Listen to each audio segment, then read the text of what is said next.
இந்த வீடியோவை கடைசி வரை பாருங்க. இங்க ஒரு பொண்ணு துபாயில உட்கார்ந்து தன்னுடைய குழந்தைய கையில வச்சுக்கிட்டு அழுதுகிட்டு இருக்காள். நைட் நேரத்துல ஒரு பொண்ணு தனியா உட்கார்ந்து அழுதுகிட்டு இருக்கிறத பார்த்த ஒரு பிசினஸ் மேன் இந்த பொண்ணு கிட்ட வந்து, இந்த நேரத்துல இங்க உட்கார்ந்து ஏன் அழுதுகிட்டு இருக்கீங்கன்னு கேக்குறாரு. உடனே இந்த பொண்ணு வேற வழி இல்லாம அவளுக்கு நடந்த கொடுமை எல்லாத்தையும் சொல்றா. இந்தியாவில இருந்து துபாய்க்கு பிசினஸ் பண்ண வந்த தன்னுடைய கணவரை பார்க்க அவருடைய அட்ரஸுக்கு இந்த லேடி போறா. அப்போ வீட்ல இருந்து வெளியே வந்த பொண்ணு எங்க லேடிய பார்த்து, உங்களுக்கு என்ன வேணும்னு கேக்குறாங்க. உடனே இந்த லேடி அந்த பொண்ணு கிட்ட, என்னுடைய ஹஸ்பண்ட் இந்தியாவில இருந்து துபாய்க்கு பிசினஸ் பண்றதுக்காக வந்தாரு, அவரு என்கிட்ட இந்த அட்ரஸ் தான் கொடுத்தாருன்னு சொல்லிட்டு போன்ல இருக்க தன்னுடைய ஹஸ்பண்டோட போட்டோவை எடுத்து காமிக்கிறாங்க. அந்த போட்டோவை பார்த்த இந்த வீட்ல இருக்க பொண்ணு, இந்த மாதிரி யாரும் இங்க இல்ல, உடனே இங்க இருந்து நீங்க கிளம்புங்கன்னு சொல்லிட்டு கதவை சாத்திட்டுறாங்க. இந்த பொண்ணு என்ன பண்றதுன்னு தெரியாம, எங்க போறதுன்னு தெரியாம புலம்பிக்கிட்டே ஒரு இடத்துல வந்து உட்கார்றாங்க. அப்போ இந்த லேடியோட கணவர் போன் பேசிக்கிட்டே வேக வேகமா நடந்து போறத பாக்குறாங்க. உடனே அவர்கிட்ட போய், என்னங்க எப்படி இருக்கீங்க,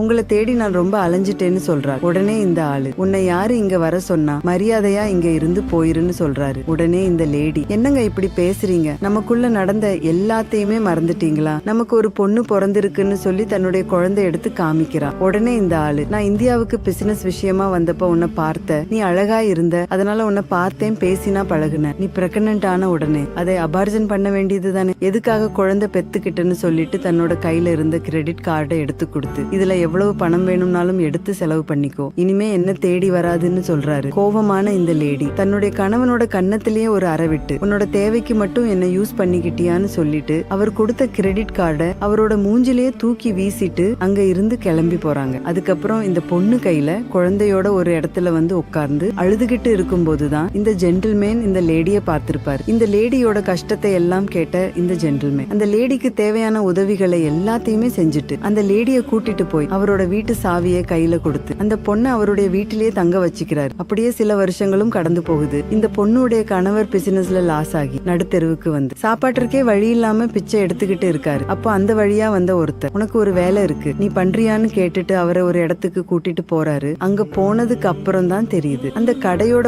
ஓனர் இந்த லேடி தான். தன்னுடைய மனைவியை பார்த்ததும் இவனும் வெட்கமே இல்லாம, எனக்கு பிசினஸ்ல எல்லாமே லாஸ் ஆகிவிட்டது, பழச எதையுமே மனசுல வச்சுக்காம எனக்கு வேலை போட்டு கொடுங்கன்னு கேக்குறான். இந்த லேடியும் தன்னுடைய கணவர்னு கூட பார்க்காம, என்னையும் என்னுடைய பொண்ணையும் நடுத்தெருவுல விட்டுட்டு போன உன்னை பார்க்கவே எனக்கு அருவருப்பா இருக்கு, இனிமே நீ என்னுடைய மூஞ்சிலேயே முழிக்காத, ஒழுங்கு மரியாதையா இந்த கடையை விட்டு வெளியே போட நாயேன்னு சொல்லி அந்த ஆளை வெளியே அனுப்பி விட்டுறாங்க. தன்னை ஏமாத்திட்டு போன கணவருக்கு இந்த பொண்ணு சரியான தண்டனை தான் கொடுத்திருக்காங்கன்னு நினைக்கிறவங்க இந்த வீடியோவுக்கு ஒரு லைக் போட்டு கமெண்ட்ல சூப்பர்னு கமெண்ட் பண்ணுங்க.